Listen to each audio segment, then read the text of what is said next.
Time. Hello, everyone. I guess we're live unexpectedly. We're just talking about the cards if they're in the right position, if they're upside down. They should be fine. But hello, everyone. My name is Daria. I'm the community developer for Division 2, and today with me, Yannick, creative Hello. director for the Division 2. And welcome to Year 5, Season 3 Vanguard livestream special report. And apart from the new season, we're also going to be coming back to Project Resolve, discussing some changes that were made following BTS feedback that we received, and showing you some new goodness. But before that, to remind you of the events of the previous season and transition to Season 3, let's watch analyst report made by NGN. Agents, we've recovered 5 more hostages that were taken during the attack on the White House, including Vic's sister, Birdie, who has vital intel on the Black Tusk's infrastructure and systems, and Nat's plans for the mobile SHD servers, as it was Birdie who was tasked with building and maintaining their power supply. However, it was through this rescue that another layer of deceit was uncovered. Agent Brian Johnson was unmasked as the recruiter. Johnson used his position as your handler to hide intel that was uncovered and was almost successful in stealing the mobile SHD server. The revelation that hunters walk among the agents further divides the already fragmented division ranks, and Vic questions who else could be a hunter and points the finger at Kelso. Manny refuses to believe that Kelso is a hunter. However, we are unable to clear her name at this stage because she has gone missing. Agents, we need to find Kelso and uncover what she has been doing in New York.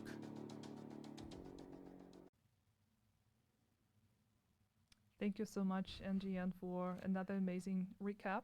And I think pretty much all of you already guessed that our main goal for Season 3 is to locate missing Agent Kelso.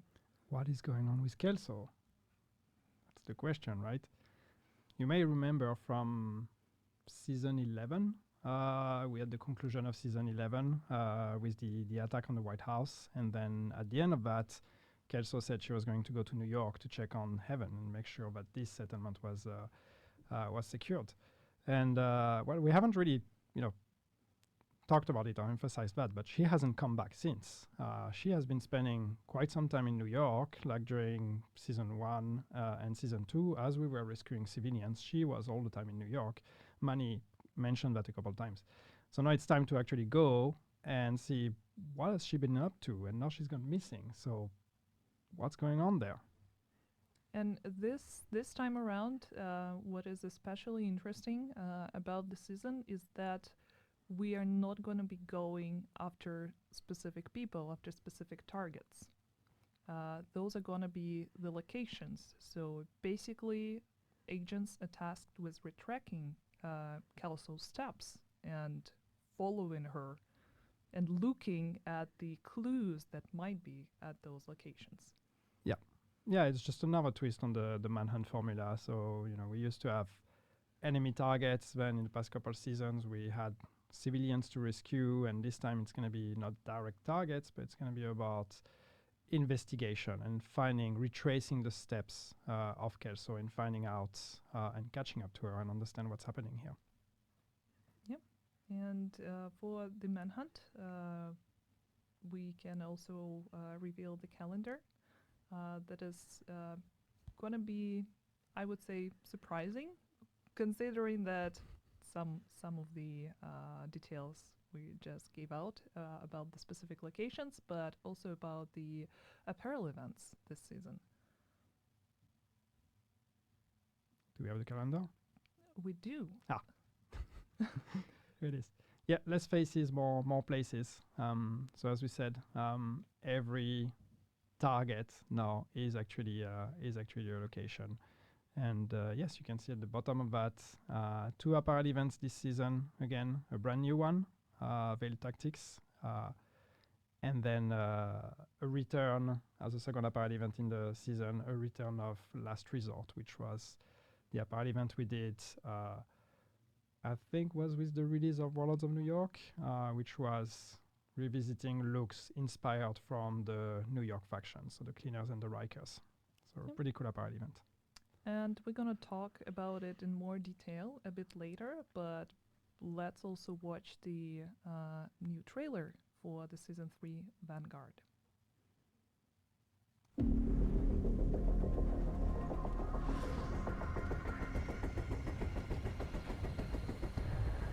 I trust Kelso. I don't believe she could be a hunter. But trust has to be earned. When we put it in the wrong people. Just look at what's happened to this country. Agents were trained to blend in, to hide in plain sight. How can we know their true mission? We can't survive without trust. I trust Kelso. But I've been wrong before.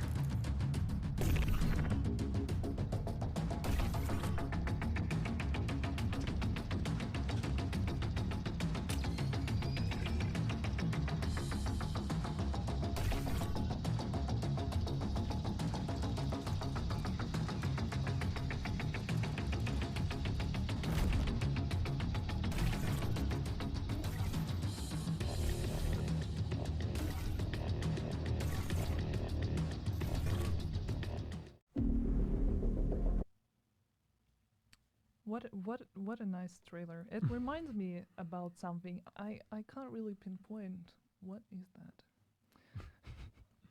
that. Who knows? I did not understand that reference.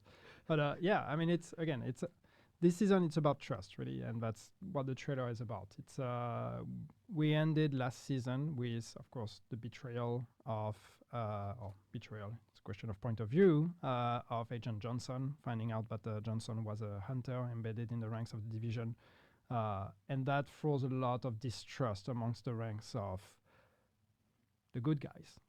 Manny and the division and everybody else on like who else could actually be a hunter, or if not even a hunter, like embedded agents working for the enemy. And with Kelso going missing and Kelso having been gone for so long, some people are starting to ask questions, and that's what we're going to try to clear up.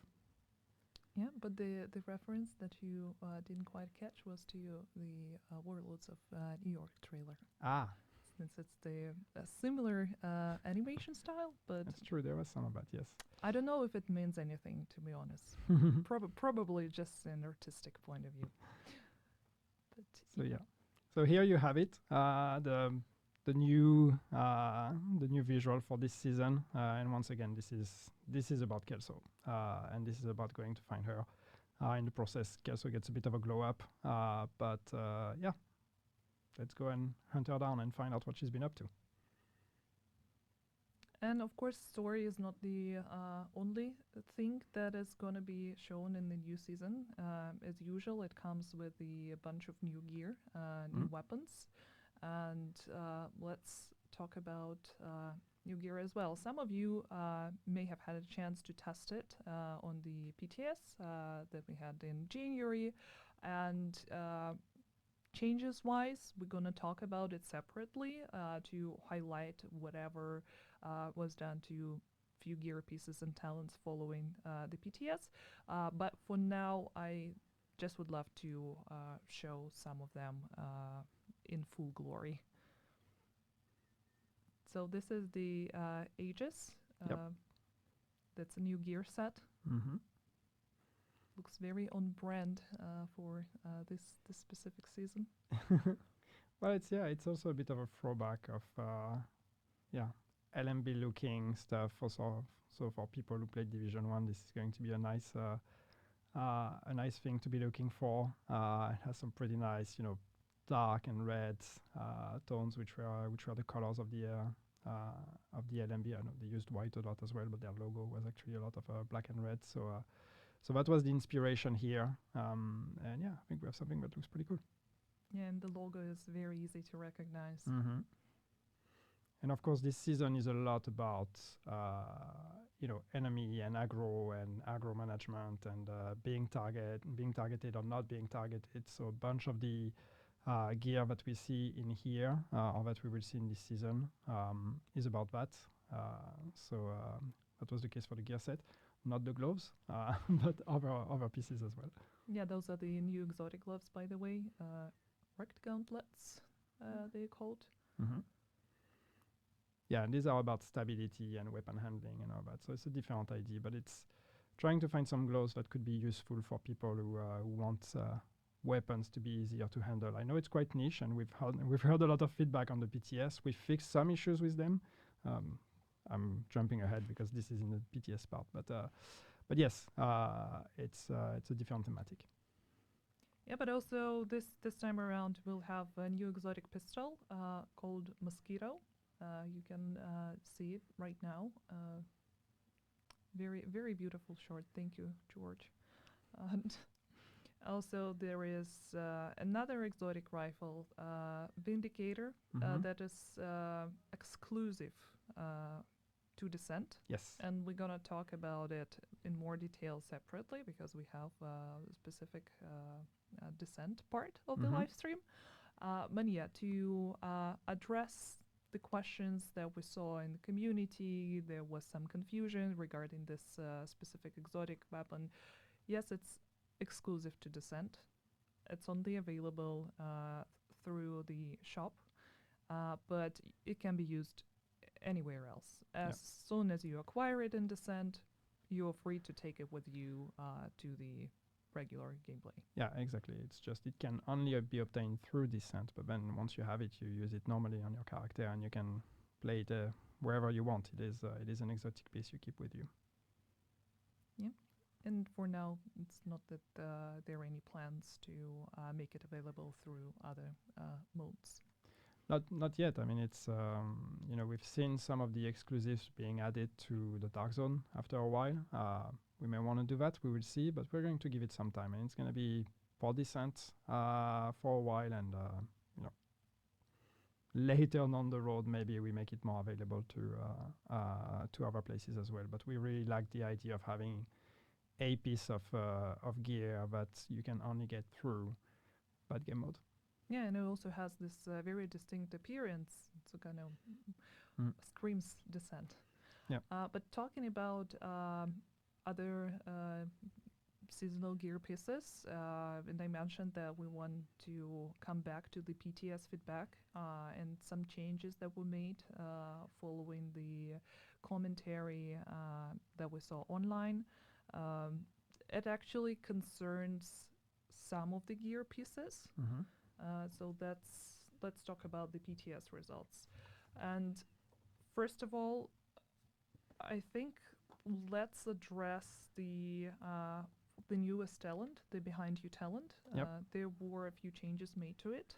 And first of all, starting with the 220 that is going to be released tomorrow, it only will be available and exclusive to rifles and MMRs.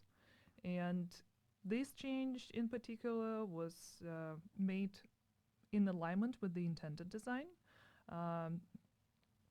So availability on other weapons was not intentional, and we decided basically to limit it to MMRs and rifles because the talent was too powerful combined with some other weapons. Yeah, I mean, clearly the moment we announced it and it did not come with a limitation to specific weapon types, I mean, a lot of people just immediately identified that this could be a problem with paired with some weapon types. So it makes sense, and yes, that was kind of the intention to begin with.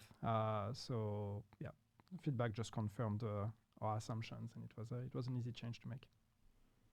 Yeah, and also there is going to be the decrease in amplified damage, and you're probably better equipped to comment on that than I am. Yeah, I mean, I'm not gonna do the math, but basically, there is a difference between damage increase and damage amplify in the game. And if you're not aware of that, well, this is you learning about it, and that's why we use those two different terms. And it has to do with the way the damage bonus is calculated. And basically, the gist of it is amplifies are much stronger bonuses than increase. So for some of those items, they had actually the text mentioned increase, and the bonuses, the value of the bonuses were built with increase in mind, but they were actually made amplify damages, which means they were ridiculously powerful. So what we've done is we've kept them as amplified because that's more interesting for the mechanics of those of that item, but therefore we've decreased the damage bonus to something that is more in line with what an amplify would normally do. So ultimately, it's not a nerf. I know that compared to PTS values, it might look like a nerf, but this is an alignment to therefore reflect the fact that these are intended as amplify bonuses and not increase bonuses. Yeah, and I'm just going to mention it quickly that this change in particular would be available right upon the release, but the localization change that's going to highlight the move to amplify damage from the weapon damage, that is something that's going to come with 20.1. So the next smaller title update. But honestly, apart from that, this information was released as a part of the dev commentary following the phase 2. So if you want to read in detail and see the values and how and why the changes were made, you're welcome to visit our Trello board and find this information in the dev commentary. So basically, everything that we're reciting right now is not a new information. It was previously available. Just want to make sure that the wider community is also aware of the changes. And another thing with Ortiz assault interference, that's the talent from the Vindicator, the new exotic weapon available through Descent, the one that we showed right now. Also starting with the TU20 release, amplified damage going to decrease from 75 to 40%. Basically the same reason, and also localization is going to be updated a bit later. To explain why the values can be updated and localization needs to wait a little bit, basically this has to do with the builds and submission time, and sometimes the changes in the values, it's easier, they can be made faster than the localization because there are a lot of languages, they need to be updated. So, I don't know why I'm explaining this. The value is on the server, the text is on your client. And if we if we want to patch your client, we need to make a patch you're going to download, and that takes time because it has to go through certification and all that. Localization takes extra time. Changing a value is just a number we can change on the server. I'm oversimplifying it, and some devs might be having a heart attack here, but that's the general gist of it. So it's much easier. Or even if we change it in a game on the client, still we don't necessarily need to make to go through all the hoops of actually localizing and all of that. So yes, changing the value is much faster than actually adapting the text that has to go with that. These are some of the hoops of running live games. Still important to highlight, so the incorrect localization, incorrect text do not throw you off by seeing the difference between how the talent or the gun behaves compared to what it says about its supposed behavior. At least now you know. And the last thing that I think it's important to highlight, rugged gauntlets, the new exotic gloves. We also received some feedback about them, that some players felt that they're a little bit underwhelming, and the original intention was to give the talent stability and accuracy bonus, but since it's a PTS and bugs occur, and sometimes some features or some weapons, they end up on the PTS in their unfinished state. So it's not final, but that is what PTS is about. It's about testing. It's about understanding how well balanced different features and weapons are. So basically, due to this malfunction, we understand why it may felt that way, why it may felt underwhelming. Yeah, and I think we have, both feedback also. We have the people that tried it and thought it was underwhelming, and we have people who just, on principle are not interested in this kind of item. And of course, you are only allowed to have one exotic equipped, so why would you sacrifice a much more powerful exotic for something like that is a bit more niche and a bit more quality of life in a way? But that's just, there's a lot of exotics in the game, so I think it's good for us to try things and see if there's actually a crowd for that, or if there's we know that a lot of players can be very creative in the way to use those items. So maybe there's going to be some interesting mechanics coming out of it. And yeah, let's see. But it's something we've never tried, so let's see how that goes. Yeah, just to finish off everything, basically the issue was resolved after the PTS, and should work as intended, giving both stability and accuracy bonus. But everyone is welcome to try and test it starting tomorrow. And let's move to Season Pass. Wait, Hunter's Fury also. You skipped Hunter's Fury. Sorry about that. I did. But yeah, the gist of Hunter's Fury, just to talk about it, is yes, so we are reducing the bonus on the 3-piece bonus from plus 100% health on kill to plus 50% health on kill. And the main reason for that is because on the side, with all the changes we're doing to brand sets, health bonuses are going to be much more of a thing now. And so actually having health-based builds is going to be more accessible, and therefore we wanted to make sure that Hunter's Fury, which is a great set for health builds, does not become completely overpowered with that.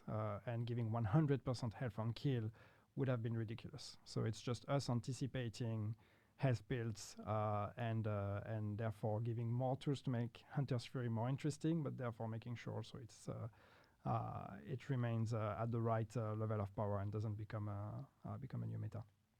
Yeah, thank you so much for noticing it. Sorry. Let's pretend that it was intentional, because last time you were criticized for shuffling your cards, and this time around I couldn't even see that there is another point left to be talked about in the cards that I made. Okay, Season Pass. Yeah, finally. Just a quick reminder that Season Pass is going to be available for 1,000 premium credits in the game store. It grants additional access to a really cool outfit and a mask called Menpo.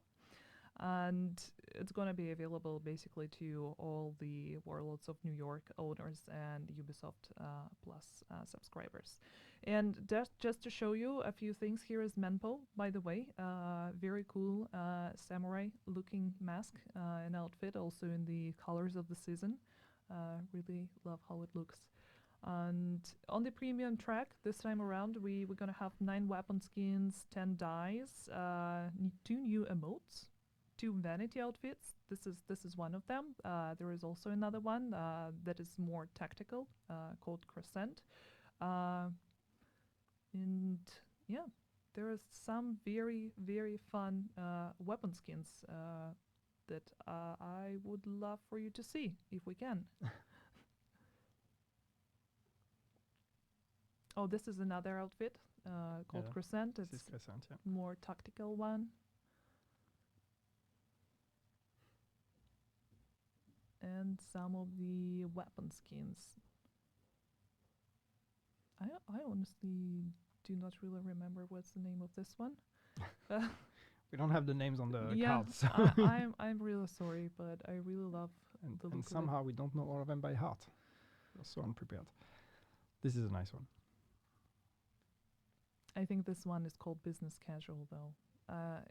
Yeah. If that's the incorrect name, I will personally say sorry to Pali and his whole team.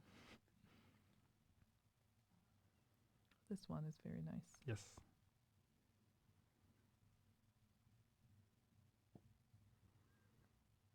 So yeah, Season Pass available for 1,000 premium credits in the store. That's something that you probably already know. And the last thing to cover for the new season for Vanguard is the apparel events. Yep. And as we mentioned it early and you saw on the calendar, we're going to have 2 of them. One is a completely new one, and another one coming back from year 2, season 3. Yes, the one from Concealed Agenda. Was it? Okay. Yeah. This is the new one.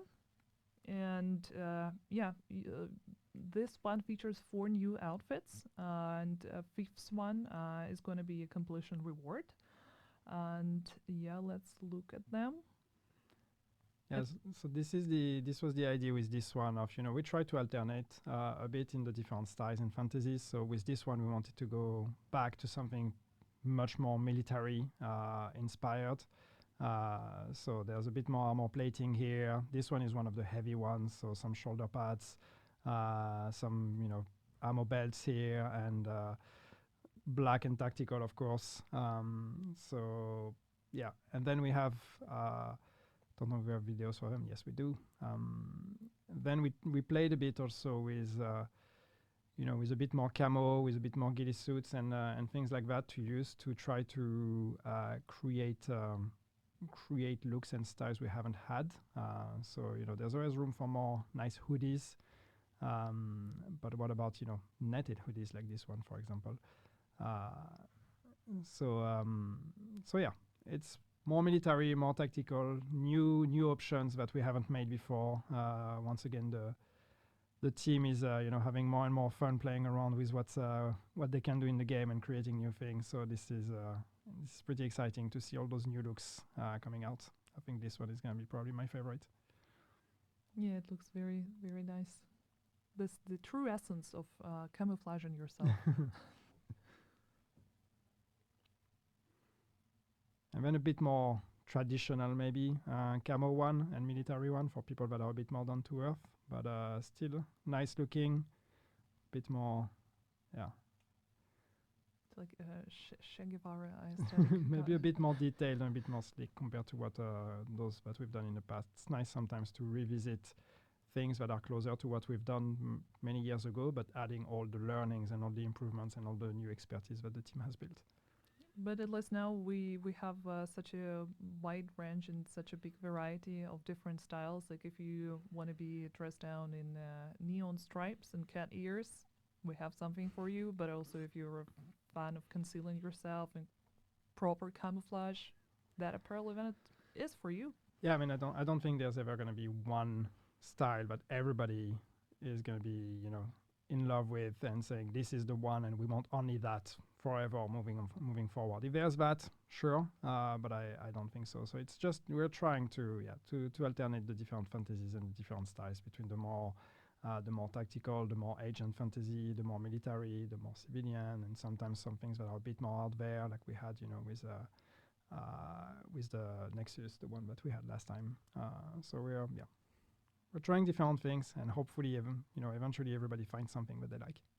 When we were finalizing the results of the previous season for the fun stats, apparently the Jean Ramen, the cap with the cat ears, that was the most popular outfit item from the previous season. Cat ears. Cat ears. And yeah, the last resort, the apparel event is coming back from this. I think it was concealed agenda. It says so in my notes, so probably that is correct. Must be right. Yeah. Must be right. But then again, I was the one compiling the notes, so who knows? So Pastaria knew what she was writing. Anyway, it's from year 2 for sure, and this was built on the factions of Warlords of New York, as mentioned earlier. So there's 2 outfits, 2 Riker inspired outfits, 2 Cleaners inspired outfits. I think there's like 1 heavy one and 1 lighter one for each of those factions. So some really nice and popular pieces. So if you were not here when that apparel event was running a few years ago, well, now's your chance to catch up. I mean, not now, but this season. When is the heat wave coming back? My favorite one. Let's do a poll. Let's ask the community when they want to see Heatwave come back. I know that it's one of those things that me and community we cannot agree on sometimes, but it was fun. I think it was very fitting for Washington. Maybe one day we could revisit a summer-inspired, beach-themed apparel event. But I guarantee you, the team today would do something that would probably look a bit better. Flip-flops for the win. One last thing to mention, it's not a part of the apparel event. It's gonna be one of the few cosmetic bundles, something new that the team is also working on. But this is what players have been asking for a long time, and basically all the outfits of Keener and his lieutenants are gonna be available throughout the season. So so you can buy the whole look. I don't know if you were a fan of, I don't know, Kajika or Dragov Yeah, you or will Keter. you will be able to dress yourself up as one of the characters of Warlords of New York. These are uniforms, so they are complete looks, and they will be made available throughout the season on the store for you to purchase. And the idea is just, well, we're going back to New York. We're going to be trying to find Kelso, going through all those locations that we visited where we fought all those bad guys. So it felt like a right time to actually bring back those looks and, well, make them available. I'm so looking forward to Keener's outfit. But that's pretty much it about the new season, Vanguard. It's going to be available tomorrow, right after the maintenance. So we hope to see you in the game tomorrow. But that's not everything that we wanted to talk about this stream. The next big thing that we're moving to is Project Resolve. And since we already had stream where we covered pretty much everything regarding Project Resolve, there are still a few things that we want to either highlight or remind you about, or show gameplay to illustrate some of the new features that were added to the game as a part of Project Resolve, and talk about the changes that were made following two PTS phases that we had. But just to remind you about Project Resolve and what that is, we still have the video on our Twitch channel with the live stream with me and Yannick, and also the message from Yannick himself and our producer in Bucharest, Radu, where they explain what Project Resolve is and why it took us so many months to actually come to this grand conclusion. And I would just love to take a moment and congratulate the whole team on their hard work, because pretty much everyone, people working tirelessly starting from August and up until this moment, bringing new features to the game, making sure that stability feels much better and there are less crashes. And those of you who tried the game on the PTS, you know that it really is true, and we managed to tackle a lot of things.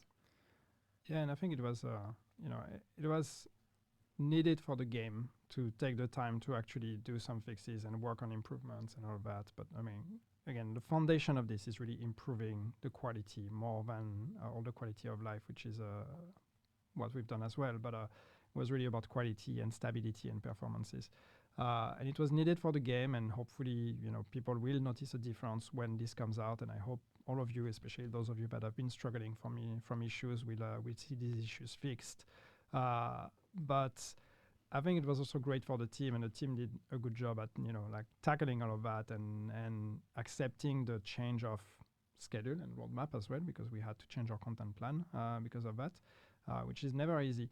But it's what's been amazing is to see everybody react to that, and the excitement in the team for people to actually be able to go back and fix stuff. Because bugs are frustrating for everybody playing, but bugs are frustrating for us as well. Nobody likes to ship something that is broken or that is bugged, and very often, people would like to actually go back and take the time to fix those things. And our content plans don't necessarily always allow for a lot of time to do some bug fixing.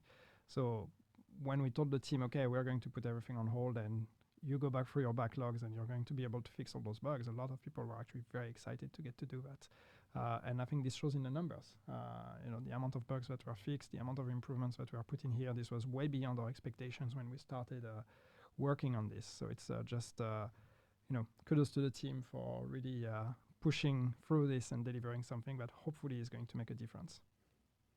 Yeah, absolutely. And even working through all the changes, sitting through all the sprints, trying, personally, it's my personal experience trying to wrap my mind around all the planned changes and fixes.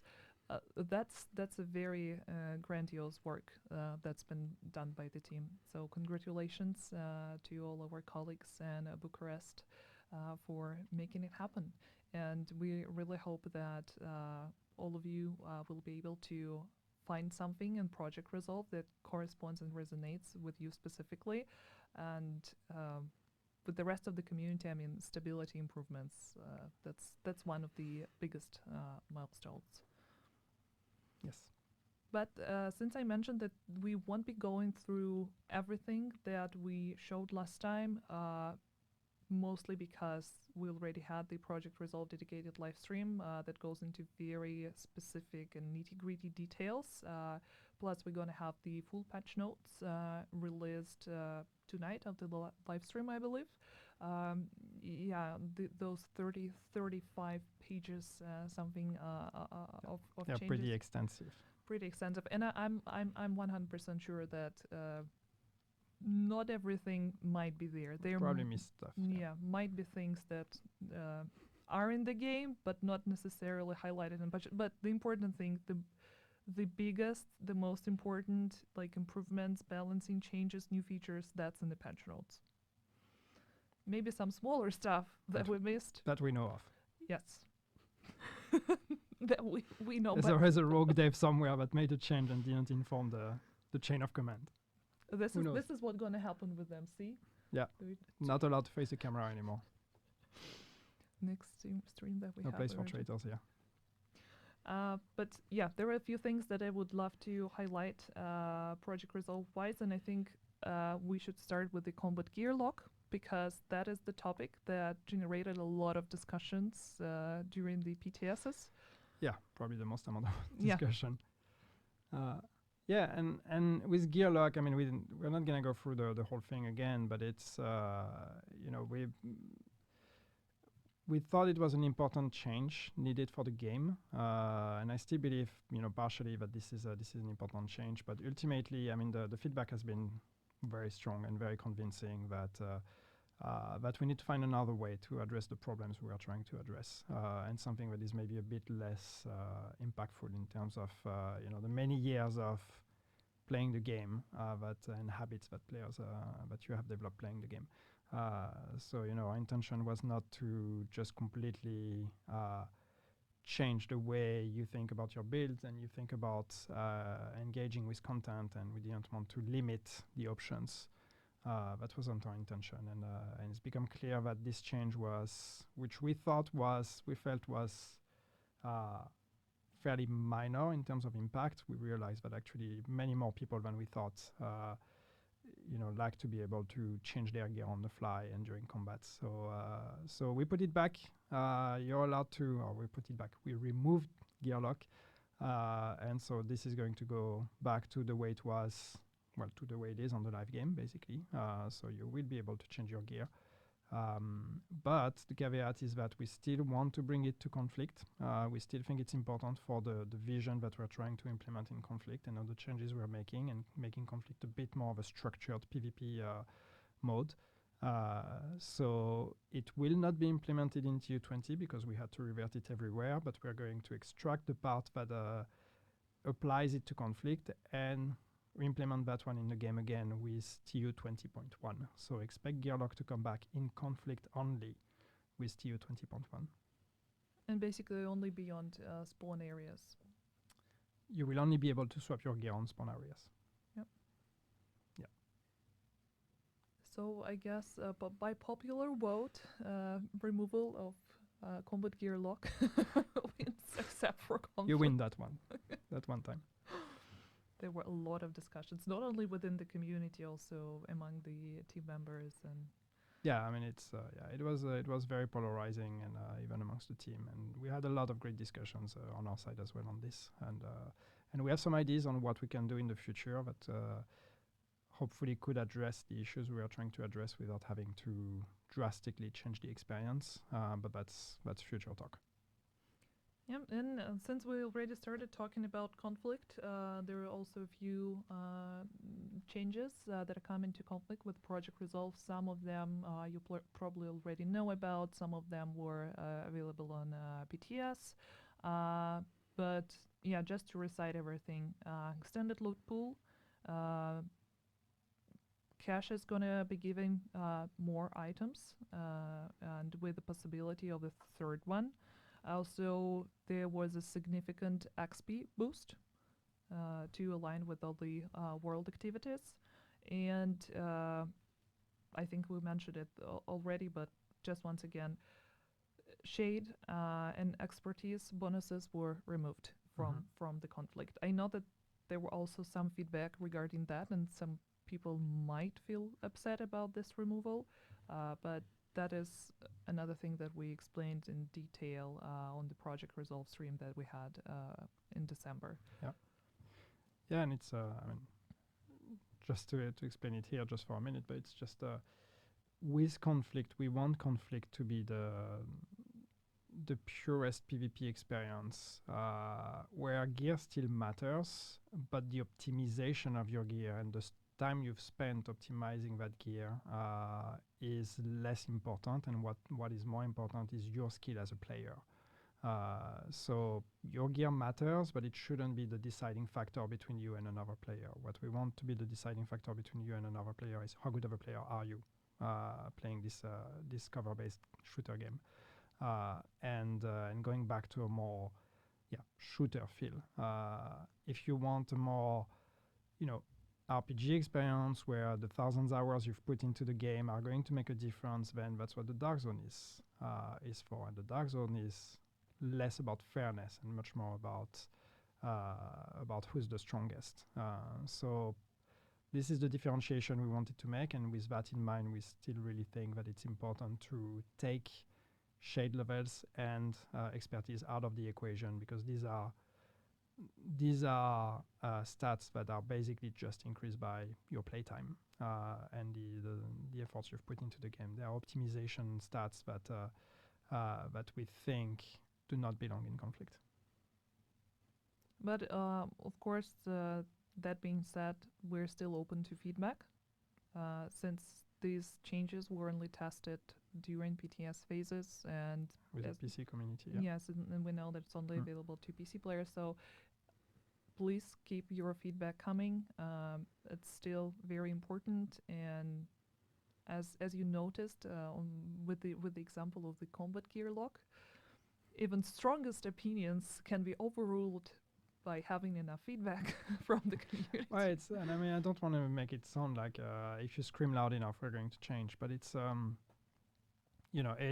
we want to see it in action, and we want to see how people interact with it, and we want to see the conversation online between people and see the pros and cons and what the vast majority of people think. So yeah. We put it out there, and of course, as everything with a live game, nothing is ever set in stone. We can always keep tweaking and keep modifying in future updates. And with conflict, we will keep working on it and improving it anyway. So yeah, we're not going to just put this and say, okay, our work is done. There's more things we need to look at. But that's also the gist of the Project Resolve. Like, it's not a singular update that happened once and it will never be touched again. Yep. No, it's like a continuation. It's a process. And there are going to be changes and adjustments following this release as well. And of course, we're going to keep you informed and as much as we can. Talking about other changes, because I think we cover pretty much everything conflict-wise. There is also Dark Zone that I would love to mention. For the Dark Zone, there were feedback and discussions regarding the rogue activation timer, and it was also changed. Now it's going to be 3 seconds. Yeah, so this is the sweet spot we think we've landed on with the PTS, and the idea here again is to. I said earlier the Dark Zone is not about fairness, but we still want to make sure that players have an opportunity to react when someone is going rogue, and that is just for non-invaded Dark Zone, by the way. For invaded Dark Zone, the timer remains at 0.75 as it is. So it's also bringing some differentiation between invaded and non-invaded. So if you're really after the tough, hardcore Dark Zone experience, invaded is probably more for you. But we wanted to give a bit more of a chance to react, and we don't want it's not that we don't want players to go rogue in the dark zone. It's just we want that to be a strategic decision you make. So you need to, to commit and to really. It can't be just something on just in the moment. It's something you need to find a space. You activate your rogue timer, and then you come out again and know your rogue. Once again, we'll see how that plays out on the game, and we'll adjust if needed. But yeah. We're pretty happy with this one.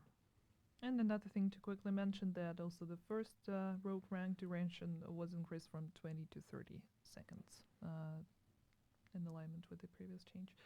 And yeah, what else? Expertise.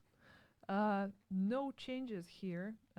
Just to summarize everything and quickly mentioned the initial idea behind expertise changes. The costs were lowered to make it more accessible, and the feedback was good, but that's what people wanted for a long time, I guess. It's less grindy, it's faster to progress through levels, so what's not to like here? We just wanted to make expertise a bit more accessible for more players and make it less of a boring grind, to be honest, to like get all the materials to try to reach the max. So it's a bit more accessible now. And before we move to one of the new features, I just wanted to remind everyone that if you have any questions, please leave them in the chat. They will be collected by our community managers, for me and Yannick, to answer live once we're done showing all the changes. So that's your chance to ask a question. And that's next thing that it's not really in connection to expertise, but also in connection kinda as the new feature that we talked about a lot. It is called tinkering.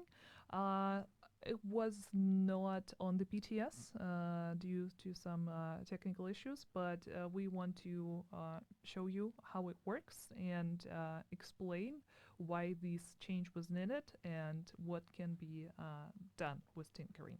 And I know that we have a gameplay video for you to see. And the most fun stuff about tinkering, first of all, it's the recalibration station formally that has been reworked and received a new flow, a new UI. And the most amazing thing that it can be done on the go. Yep. It doesn't matter where you are on the map, what sort of activities you're engaged in. You do not need to go back to the base of operations. It's available to you almost everywhere. Yeah, I think the idea was really that like we want to try to reduce the amount of times you have to go back to the base of operation and really have these two. There's almost two division games, you know. There's the game where you're in the action and you're playing the shooter game, and then there's the inventory management game that is just equally as long, if not longer, where you're in the base of operations, going through your loot and like looking at, okay, what can I optimize, what can I recalibrate, what do I keep, what do I not keep, and I mean not all of that is solved. But one big aspect of that was the recalibration and the optimization. And we felt that this is something that maybe belonged a bit more in the action part. And the idea is just, it's, you know, if you're dropping a piece of loot during a mission or while playing anything, that is almost an upgrade. All you would need is to optimize it or to recalibrate it, and it would be an upgrade. Why not be able to do that directly and then go back into the action with your upgraded loot? Why have you, wait until the next time you're going to back to the base of operation? So with tinkering, we not only improved the flow, but also made it, available directly through the inventory, and you can do it on the go. You can do it wherever you want. You can still go to the station, as in this video. You can still go to the station to do it, but you have the exact same functionality directly from in your inventory. And the great thing is that you can not only open the tinkering station from your inventory, but you can also, and we don't see that in the video, but you can actually also directly from any item in your inventory, you can recalibrate it and optimize it without having to go through the tinkering screen, which is probably the best improvement we have here. And I don't know if a lot of people noticed that, But you can, while you're changing your equipment, you're in your backpacks, you want to change your backpack, you can directly recalibrate or optimize this backpack from that screen. You don't even have to go through the tinkering screen to do that. So it's going to be a huge gain of time for a lot of players. Yeah, and the only difference in the functionality is going to be that when nothing is highlighted, the new button just going to open the menu itself. But when you have a specific item selected, it's going to open tinkering features for this specific highlighted item. So yeah, it's reusing the existing mechanics, but just making it much more accessible and much more friendly to use. So I'm just excited to go in my inventory and look at it and start optimizing more things and recalibrating more things. This also includes the expertise, by the way, even though we didn't mention that, but that also allows you to donate items and to increase expertise on items from the inventory as well, or from the tinkering screen in the inventory as well. So you don't have to go back to the boo either for that. Yeah, because it also has the recalibration library and expertise menus available on the go. Yep. And there were also a few changes for the global events, and we extensively talked about them last time.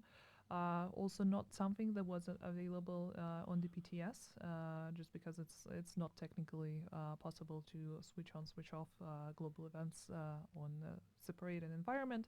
But we prepared a small video to highlight some of the gameplay changes, some of them more visible than others, but we will walk you through them. It's not always easy to convey fun through a gameplay video on global events. So apologies if some of them do not do a great job at showing the changes. But basically, so here we have Guardian. So one of the big changes we've made with Guardian is that now you actually can damage NPCs that are guarded. You're just going to do much less damage. But if you have this rusher that is coming your way and that rusher is protected by a Guardian, you will be able to take it down, which was one of the biggest, frustration with Guardian until now, was that you had to take the Guardian out before you could kill the Rusher. Now you can take care of the most important threat first and then go after the Guardian. It's just going to take you a bit more time. And then after that, I think we've increased the bonus. We've made a few changes here and there to try to make it more fun and more rewarding. And that's been the general gist with those global events, and what we've been trying to achieve is just make it more fun when you actually play it right and less punishing when you don't play it right. Because obviously our benchmark was Golden Bullet, which we know is by far the most popular global event. But it is popular because it's very straightforward. It's like, shoot the right NPC and then you get a buff, and then you're just going to, be godlike for the duration of the buff. And we wanted the other global events to be a bit more on par with that philosophy of like, just do the thing and then have fun. If you do it wrong, it's fine. Try again and have fun. No reason to punish you. Yep.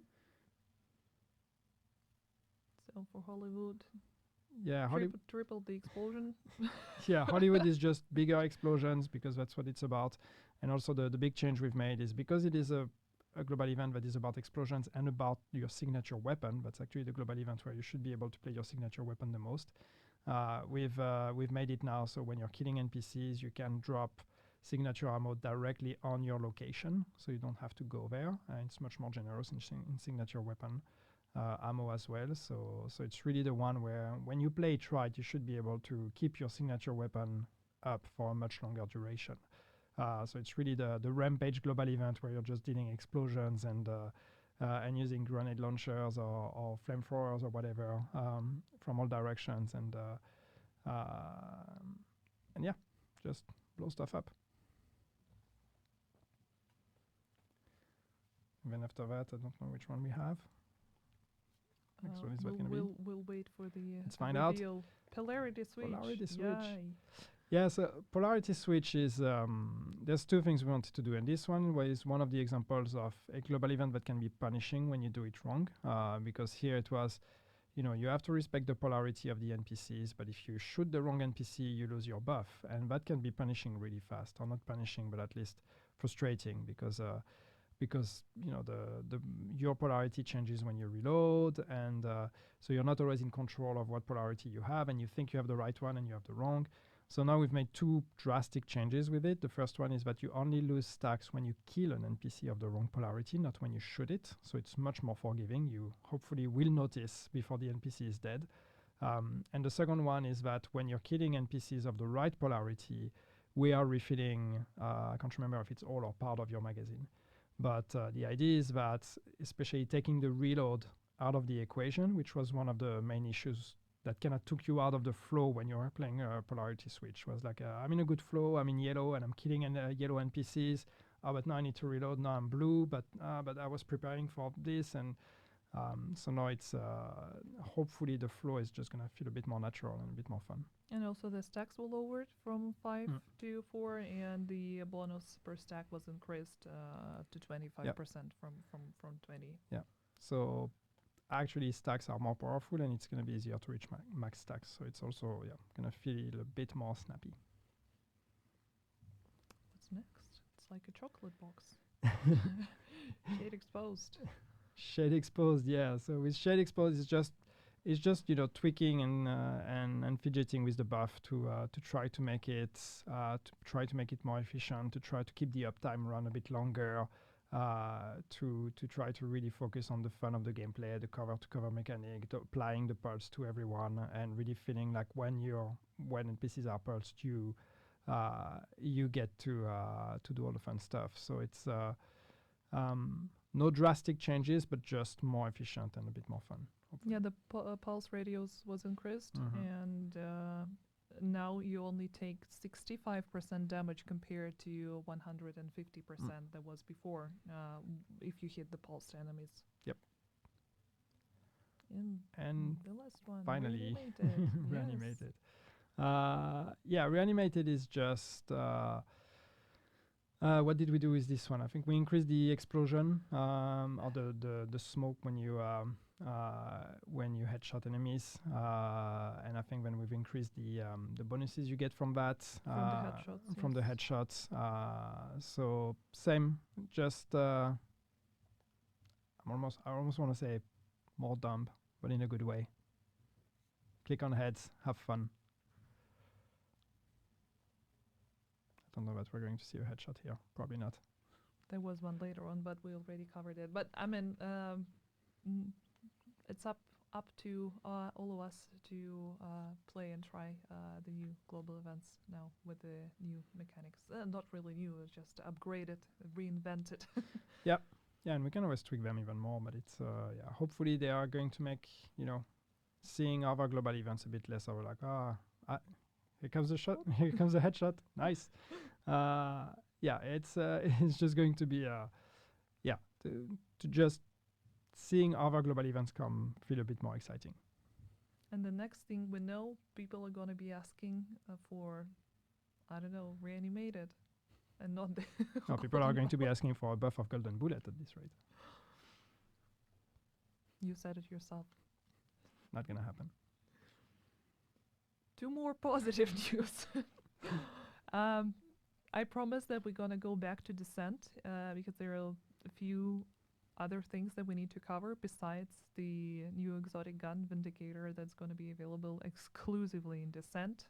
But once again, if you have it, you can use it anywhere else. But yeah, a few other things that we need to highlight, and I lost the card, but we'll just recite them from memory. Take my card. You lead. First of all, talent pool rotation. That is also another thing that we received a lot of helpful feedback on during the PTS phases, and was decided to shorten the rotation from originally it was supposed to be a week. Now it's going to be only 3 days. So every 3 days you're going to have an updated talents pool, and pool is going to consist of 35 talents and 6 exotic talents each pool. Cool. Cool?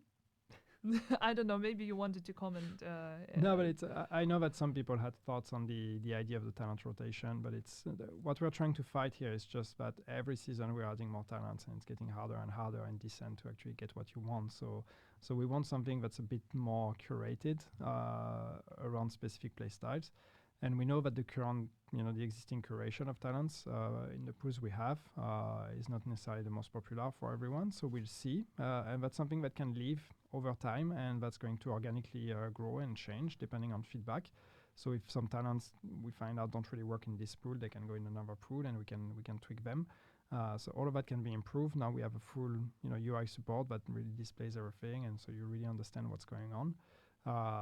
And overall, all of that should help with making Descent a bit easier to get into and to get what you want and to reach a level of power that makes the experience satisfying and makes you ready to go face the Nemesis, which you will face faster because of the changes we've made as well. So yeah, it should just make Descent a bit more streamlined in a way. Yeah, talking about Nemesis, the minimal requirement for the loop is loop 4 now, and the maximum is 9. So you can reach Nemesis faster, but then again, as it is with Descent, reaching Nemesis faster, is it really a good thing or not? It's your choice. Depends also on the options that you're gonna have. Another thing that we need to mention, and now we're gonna have 4 new outfits also available through Descent with 4 different color variations. I also know that a lot of people like them during the PTS. Outfits, it's always great. Plus added exotic named and reconstructed caches in the NCA Tech Store. That is not what some of the players were asking about following the PTS, but this is another thing that you can find information in the dev commentary and regarding the potential prices. I don't know. Do we want to comment on it? I'm not sure what you're talking about. So okay, let's just skip it then. Just a brain fart. It happens. And also decrease the requirements for rewards from 1 to 5 loops, and you will be able to receive more loot caches and rewards for completing the same number of loops as before. So again, it's just going to be it's going to be a bit faster. It's going to be rewarding. There's more things in the store then that is or in the shop that is connected to Descent. Yes, some of the prices might be debated, and but yeah, we have more options now, and once again, we'll look at the economy of it and we'll make adjustments if needed. Yeah, I'm just going to remind about the changes that were made previously that you also can find on the Trello board regarding the percentage chance of dropping specific caches, and also Nemesis cache that is now much easier to obtain than it was before because it's a 50% chance. But yeah, there is the Vindicator again. Looks cool, only available in Descent. Not going to be dropping anywhere else anytime soon. But the price is very affordable, and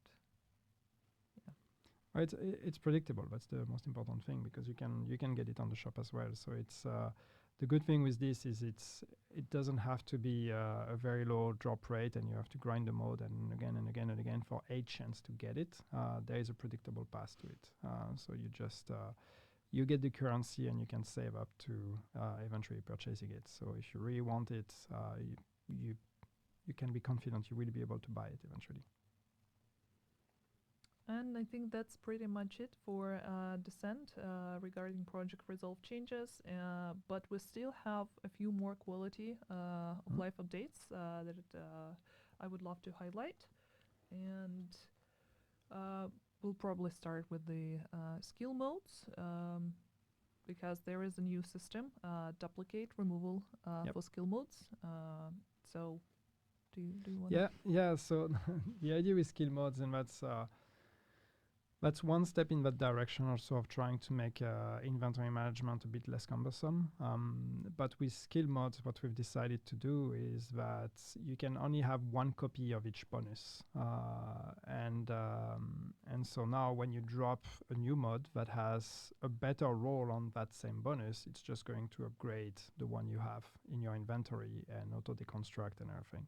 So basically what that means is that you no longer need to hold on to 3 copies of the same bonus and then go back in your inventory and be like, wait, which one is the best? But which one do I have equipped and what's going on here? The game is going to do all of that for you. So you just need to go hunt for better versions. But then once you find them, it's all going to be updated automatically. So it's going to be a much smoother experience with less unnecessary inventory management. And the construction is also going to be automated, and you're going to receive the printer filament automatically, depending on basically the skill mode that was deconstructed. But that's not it. There was also an update made to Stash, and we have a video to show. Basically now you will be able to see the item count of the stash displayed when approaching it, so you do not really need to assess it and open it to know how many slots you have left. It's a small touch, but it helps. So you just as you walk to it, you get a direct indication of how full it is and what's in there. So these are the small things that when you add all of them on top of each other, it just makes the experience a bit like removes some of the friction of the experience. So isolated, maybe not a huge change, but it's a nice touch. No, or when you're passing by, for example, and just catch a glimpse of it, also a good thing to have. Yep. One last feature that I wanted to highlight, and I saved it for the very end. There is going to be a new vendor added, not starting from tomorrow. It's going to be also 20.1, and this is a textile vendor. His name is Danny Weaver. Yeah, and so this is finally a vendor that's going to sell you stuff for textiles. So it's for those players, those of you, who you are, who are sitting on a lot of textiles and have nothing to spend it on. And we want to make textiles a bit more interesting. So now you will have this vendor that you will need to locate in a similar way to the way you need to locate Cassie Mendoza. He's called Danny Weaver. And as you can see, you can buy caches for textiles. Those caches are on a limited stock, so you cannot buy an infinite amount of them. You will be only able to buy a certain amount per rotation. So don't go out there expecting you're going to be able to spend hundreds of thousands on unlimited exotic caches. There is some limitations here, but at least over time, that becomes one of those things you do on a regular basis of going to check the stock of that vendor, buy the cache, and then come back next time. Yeah, this specific vendor would not be shown in the patch notes for tomorrow since it's 20.1, but once we are there, we'll update information about the rotation and all the stuff that you can get from Danny Weaver. I just love that their surname is Weaver. Very on brand. Sometimes we're just incredibly creative. Was it Lauren who came up with the idea of just hello, Lauren? That's almost it. A few other things that I want to mention before we move to answering your questions. Just a few quick things. With the project resolve, we also added a few new commendations for the Paradise Lost incursion. All the details you will be able to find in the patch notes after the live stream. So don't miss it. It's going to be on our website and all the social media, the usual stuff. Just one comment on this is just that. Okay, it's commendations on the incursion, and what's the big deal? And the big deal is that we can do commendations again.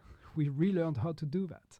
And I know that some of the new commendation hunters have been asking for that for a while, and we've released a bunch of content with the game without commendations. So we're going to try to, retroactively start adding commendations to content we've released.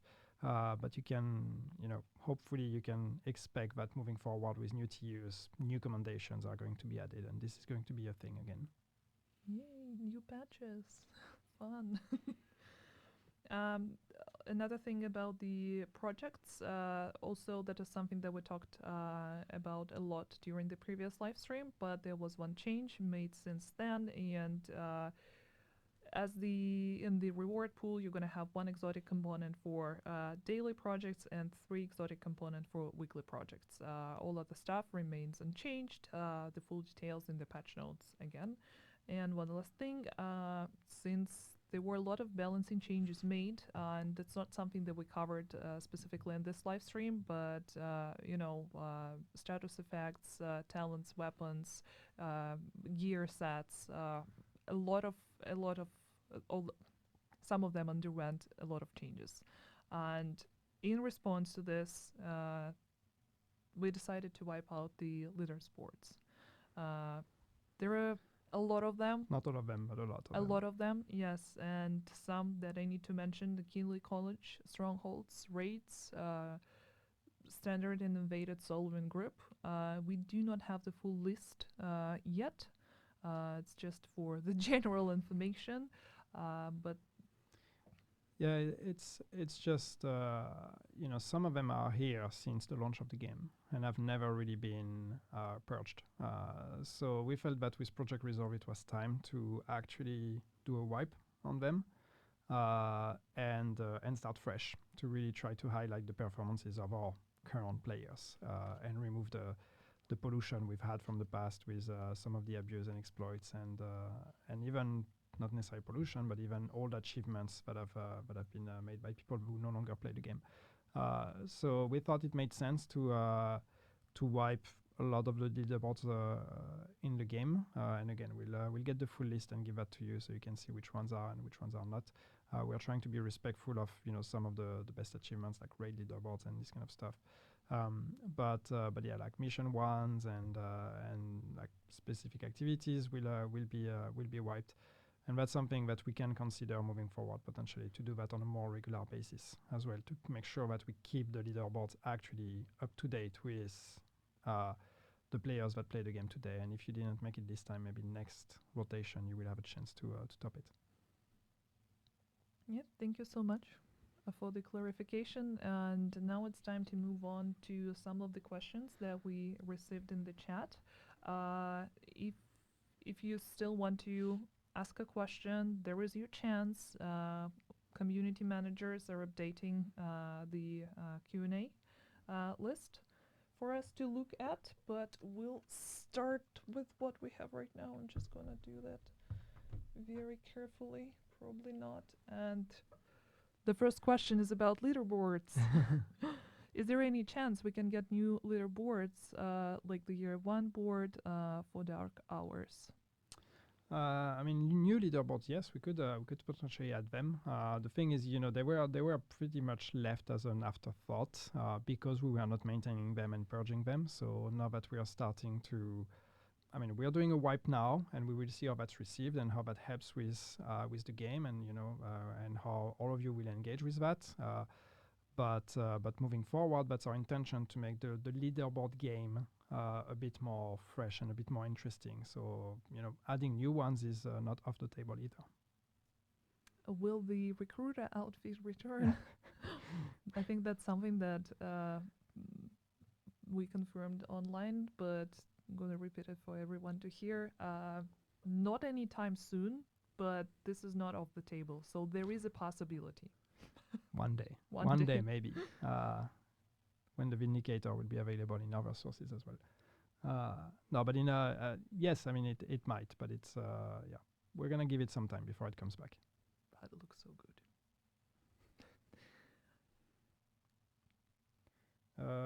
Are you able to obtain the new rifle in the open world after you bought it from the Descent vendor?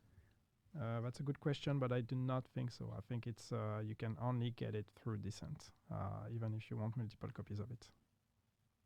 If I'm wrong, I will correct that publicly after talking to the team, but I'm pretty sure it is only Descent. Any chance of update to the legacy cache I have 3 keys for it, but I cannot use. Yeah, I mean the keys will give you textiles now at least. So is that the legacy cache? Wait, I'm confused. Which one is the legacy cache now? So yeah, I need to get my thoughts together and then I will tell you. Will we be able to select any grenade type? Well, they're still tied for now. That's something that maybe we want to do in the future, but now they're still tied to your specializations. Are the plans? Are there? Sorry, I'm going through all of them, but you stop Are me. the plans to add the difficulty over heroic for the open world? Not at the moment. We're not going to put legendary on the open world because legendary is well. There's 2 things with legendary. One, it's only one faction. Only the Black Tusk exists in legendary difficulty. And 2, legendary difficulty, it is handcrafted. It is not just a setting that we change on a mission. There's actually some work that is done on it. So it's not something we can just trigger for the open world.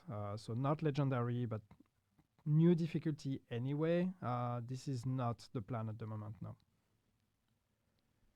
Are we getting the option to reroll exotic third attributes and scaling the open world boxes to global level?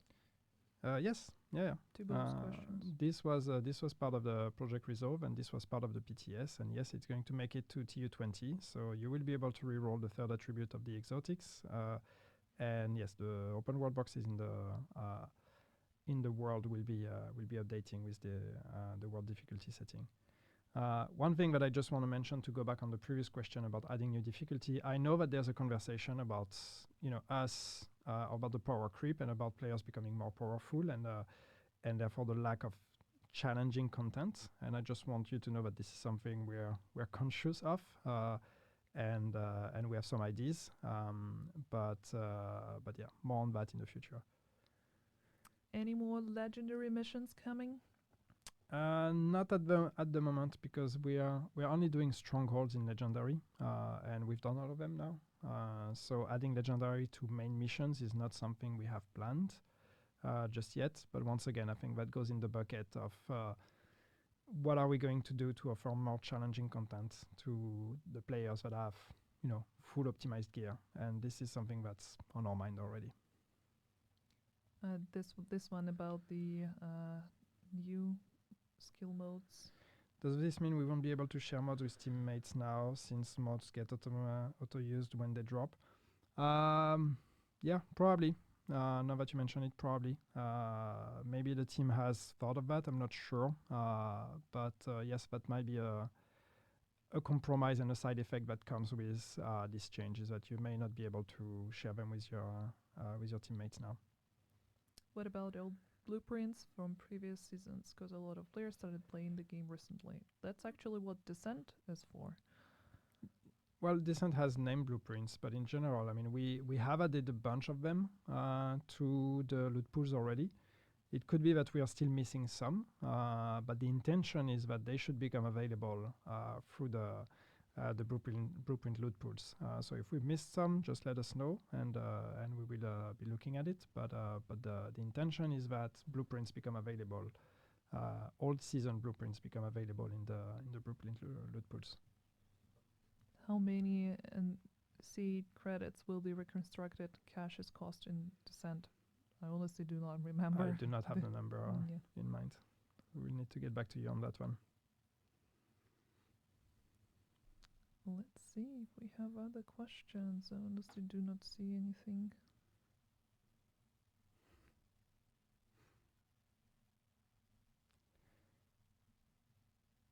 Nope. One last chance. Counting 2, 3. I'm sure there's more questions, and poor CMs in chat are like, wait, no. But again, I mean, as usual, if there are more questions, you know where to find us, and everything will be clearer tomorrow when the update comes out. Well, fingers crossed, it's a smooth launch. But yeah, if there are more questions, we will be here to answer them. Yeah, so I guess we're done. the monitor turned off. Yeah, our feedback monitor turned off, so we have no idea what's going on screen. So hopefully you can still see us. Or at least hear us. But we thank you for sticking with us and listening to the live stream. Thank you so much. Thank you, George, for coming and turning on the screen, trying to be discreet and not be on camera. Here we are. It works. And yeah, once again, thank you so much for tuning in. It was a pleasure once again to talk through all the changes and highlight them. The team made a tremendous job making sure that all these changes come to life. So huge kudos to everyone in Bucharest and all other locations that worked and still working on the Division 2. And yeah, hopefully we did it some justice by mumbling. But yeah, it's hard because we already talked about all of that. So it's like, it's cool because it's coming and I'm excited, but actually, season 3 and U20 and Vanguard, whatever we call this thing, and Project Resolve, all of that is coming out tomorrow. So that's, it's great that it's finally out there, and I can't wait to play the game myself and see how everybody also is going to react to that. But it's also hard to do another stream and talk about it because we've had that already. So I hope that we still had the energy. It didn't sound too much like a repeat. But yeah, I'm really excited for tomorrow. Yeah, likewise. And yeah, thank you so much again. We're gonna watch the new trailer for the season 3 Vanguard, and I guess see you in Washington DC. And thank you. Thank you.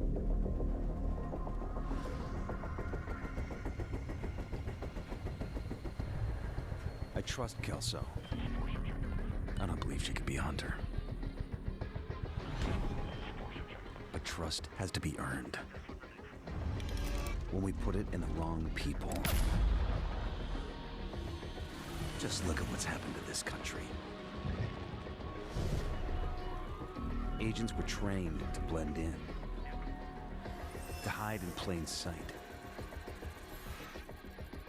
How can we know their true mission? We can't survive without trust. I trust Kelso. But I've been wrong before.